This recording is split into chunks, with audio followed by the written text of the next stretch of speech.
Lorry வருதுல முன்னாடி.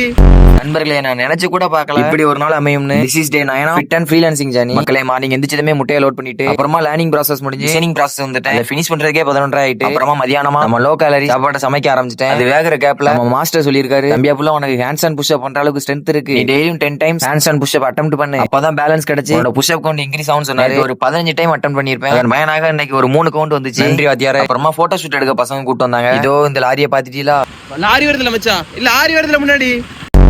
கொஞ்சம்னா அந்த லாரிக்காரன் நம்ம போட்டு தெளிப்பாங்க. நமக்கு வேற கண்ணாடி கழட்டிட்டா 480p தெரியும். இதுல பிளாக் கலர் கண்ணாடி வேற போட்டேன், ஒண்ணுமே தெரியல. அப்புறமா கைஸ், இது ஸ்டோரி போடுறதுக்கு ஏதாவது சாங் ஐடியா இருந்தா சொல்லுங்க. என் மண்டையில ஒண்ணுமே தோண மாட்டேங்கி. அப்புறமா போட்டோ ஷூட் எல்லாம் பினிஷ் பண்ணிட்டு நல்லா தூங்கினேன். கொஞ்சம் பார்த்தாலே தெரியும். கிளைண்ட் ஒர்க் ஒரு 2 மணி நேரமா பார்த்துட்டு பசி எடுக்க ஆரம்பிச்சு சரின்ட்டு ஆஃப் ஆயில் போட்டேன். ஆஃப் ஆயில் எப்படி கதற விட்டுருக்கேன்னா டேஸ்ட் சொல்லிக்கிற அளவுக்கு எல்லாம் இல்ல, ஏதோ இருந்துச்சு. அதை சாப்பிட்டுட்டு மறுபடியும் கிளைண்ட் ஒர்க் பார்த்துட்டு இருந்தேன். சடனா பார்த்துட்டு இருக்கும் போதே மேல வெடி வெடிக்க ஆரம்பிச்சிட்டு பார்த்தா ஏதோ ஃபங்க்ஷன் விட்டு போல. சாப்பிடுறது காசு தேவையில்லடா, கவர் இருந்தா போதும்.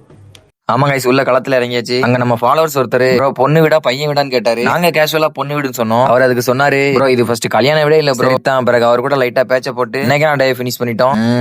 ஃபாலோ மட்டும் பண்ணிட்டு கைஸ்.